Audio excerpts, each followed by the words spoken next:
and boys are back in the house for the January 28th edition of Trips and Traps. I'm Richard Migliore, joined by my main man, Ernie Munick. And Ernie, we're going to go back a little bit in time because of the big snowstorm. We had some cancellations, only one recent race, but a couple I thought, and you thought, were interesting to revisit. Absolutely. It's in a dirt track time, a track you know better than anyone. Well, I won a lot of races on the inner track, and a lot of it is about position and certainly saving ground. And the first race we're going to look at, horse never really got much opportunity to save ground. We're going back to January 7th, race number 2, and we're going to talk about number 8, Jumpin' Frack Flash under Kendrick Carmouche. And he's circled here. Ernie, he wasn't well posted. It looks to me like Kendrick leaves wanting position and then kind of gave up on the idea, said, I'm not going to make it, and he tries to take back. And watch, when he tries to get in, he kind of gets on heels here and has to steady off of the heels. The thing is, Mick, as you said, he wants to get over. And the very comforting thing for me as a horse player is knowing that Kendrick all meeting has wanted to ride with the track.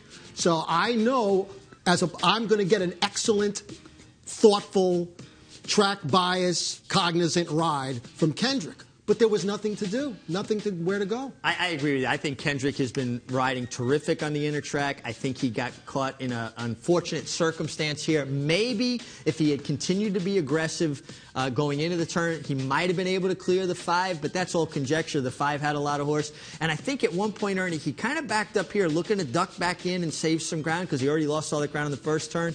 2 horses rushed inside of him. And we're going to see there. You see he's kind of steadying on heels again.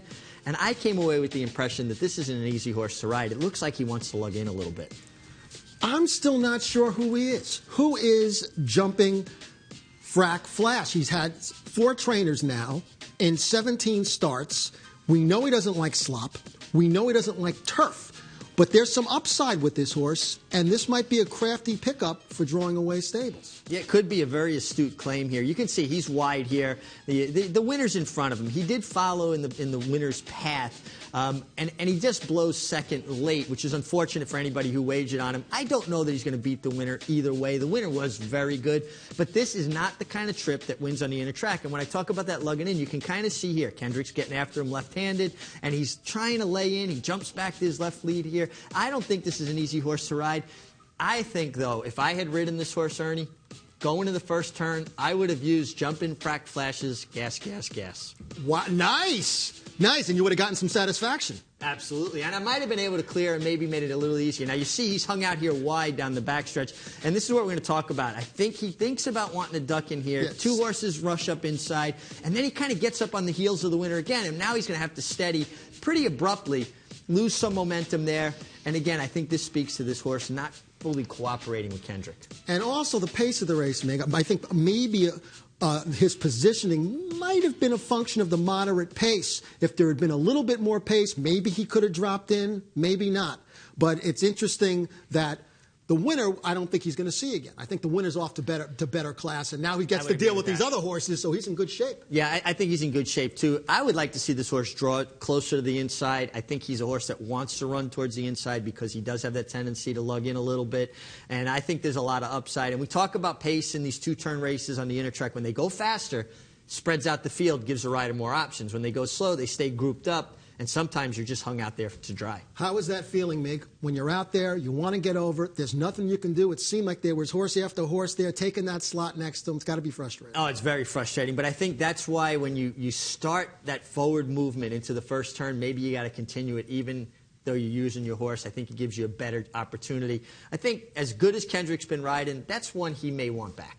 Very interesting. And I know that you ordinarily would not want to use too much into that first turn. You like to let that horse take you into that first turn. Well, absolutely. In a perfect world, but sometimes you got to play the hand dealt you, and he wasn't dealt the best of hands. Let's go on to race number 6 on January 9th, and this is a horse, it's a very obvious trip he has. And it's just, I think, a good thing to talk about. We're talking about number 8 here, Why Not, from the West Point Stables. Horse breaks slow, first-time starter. Now watch, Ernie, how he's going to start climbing from the kickback, thrown in his face. You can see how unnatural his action gets. Kendrick Carmouche is going to do the right thing. He's going to get him in the bridle because he's got to teach him to run through that dirt, and then the horse settles rather quickly, and now Kendrick tries to do the right thing and save ground. Kind of backfires. It does, and it gets, I don't know about worse from here, but there are additional roadblocks that he's going to hit along the way. Green from the first start. He's the first, from the first crop, the first dude, Mig, and they are obviously two-turn horses. They had, in Florida, they had a two-turn stake. The dudes ran 1-2 in the filly race. Well, he's going to steady here. He got running, and he's going to steady now in traffic, and you're going to see he's going to have to back up out of that position again. And I agree with you about the first dudes wanting more distance, and I think he is a sire to keep an eye on. I like what I see from the first dudes. Now he's got to wait. He's looking for room. He's going to follow a horse out. I thought, all in all, he was beaten. He finished second, but I think he learned a lot more because of this kind of trip than if he had just kept him out wide. When he came in, it was right about the 3/8 pole when it got a little bit funky or rank. I didn't know what to call it. I'm going to let you handle that. It looked like whether he just green when he came inside finally. Is that a young horse mistake? Is it just education? Well, all part of it? I think, again, it goes back to Kendrick was asking him to go forward to run through the kickback, run through the dirt. Because the first part, you could see he was really climbing. His action was up and down. When he settled and took the dirt, now he took him and maybe did more than he wanted him to do. It's a fine balance. You want the horse in the bit, not backing up from the dirt, but you don't want him running off. And then, ironically enough, the horse he wound up inside of was the eventual winner. Yeah. And obviously, Carol Cedeno the winner, had horse. She's not going to move out of the way. She's going to allow that horse, you know, to block the path, so to speak. Kendrick's got to steady, come back out. It's kind of interesting, too. You think about Kendrick Carmouche and all the good he's done at Parks. Carol Cedeno rides in the Mid-Atlantic. I'm sure they've ridden against each other. Probably a little familiarity there and a little cat and mouse going on amongst riders. No doubt. And Carol delivering a perfect ride. She's inside. She sweetly edges off. That the horse takes her to an open spot, not the trip that the horse we're talking about had. No, not at all. And a difficult trip. But even though he didn't win, and believe me, it would have, I'm sure, helped a lot of people if he had won, he learned a lot more and will be a better horse for a career with a race like that because he encountered several situations that's going to make him a more seasoned thoroughbred going forward. So sometimes, even though you lost the battle, you'll win the war. And I think we can say with a lot of confidence that Why Not is a horse to keep an eye on, a horse for the future. I'm curious to see if the first dudes don't want to be rushed. Because it seemed that even though he finished third, what was it, the Haskell, the Travers, the Belmont, the Prickers, he had all these grade one, he seemed to finish. He seemed to finish the deal when you didn't rush him. When he's in California and Baffert trying to change the style. I'm just curious to see if these first dudes are similar that way. Well, it makes sense. Physically, they're kind of longer, taller individuals. This horse is very rangy. You know, they generally want to find their stride, getting a good balance, a good rhythm. Why not one to keep an eye on? Now we'll go flash forward to January 22nd, and we're going to go to race number 5, I believe, was it? No, I'm sorry, race 4. Race 4, number 4, Chairman Now, who's in front at this point in the white blinkers, purple silks. I think, you know, as good as Jose Ortiz has been riding, this is one he may want back too. I thought he made several decisions I questioned, and then the horse kind of did something we'll talk about a little later on. Also a tough spot to be in, Mig, and I'm just a little devil's advocate in that I guess he had to take back sooner. Caio Hueso hadn't run in a couple of months, and Caio Hueso is a horse on the outside who has a head in front now. A little bit hyped maybe off the 2-month layoff. Maybe or maybe not instructions to go on with it. So he's under pressure. And Mig, is it more stressful for a horse, even if they're not going that fast, to be engaged early on? Absolutely. You're in that kind of no man's land. You're a half length inside the horse on the lead. There's pressure on you. It keeps the horse keen, keeps him in the bridle. Now we're going to see as they get further and we're getting closer to the turn, and you won't know until this head on. Jose Ortiz steadies right there. Now, I thought maybe he got squeezed or had some pressure, but we kind of looked a little closer into it when we watched the head-on. We'll talk about it. He actually kind of took an overstep over a piece of paper. I can't wait to see this, and I can't wait for people to see this, because I watched this head-on. I told Mig before the show, I don't know, 4 or 5 times. I'm looking for a shadow. I'm looking for I don't know, a bad step for no reason, for no apparent reason. I'm looking that maybe he hit the rail. I completely missed it, and you're going to see in just a moment what might, or Mick thinks is fairly certain, the thing that caused this horse to take that odd... like a funny step, an odd step. We won't even say a bad step. And then here you see he's never in a comfortable position after that. And that's at a juncture in the race that you've got to be committed. Not involved, committed. It's like the difference between bacon and eggs. The chicken's involved, the pig's committed. You can't turn back at that point, but I think because he took that awkward step over a piece of paper that we're going to look at, Jose wasn't sure exactly what happened. You can see he's going to kind of steady abruptly. Now here he is down on the rail. He's got space, maybe not the most comfortable position, but he's got space. And at this point, as a rider, you've got to say, I'm going to hold my position. There's the paper.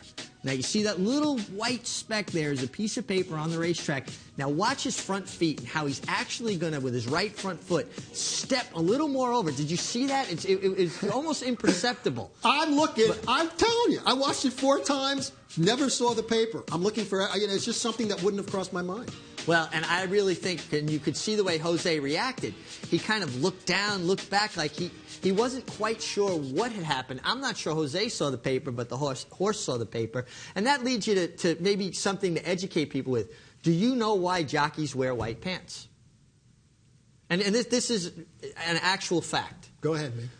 Jockeys are required to wear white pants, and in New York it is an absolute rule. In California you'll see they wear black pants sometimes, because the white is such a contrast to the brown of the dirt or the green of the grass that if a rider does have a fall, a horse will do everything in his power to miss a rider, and he can really distinguish the difference in color.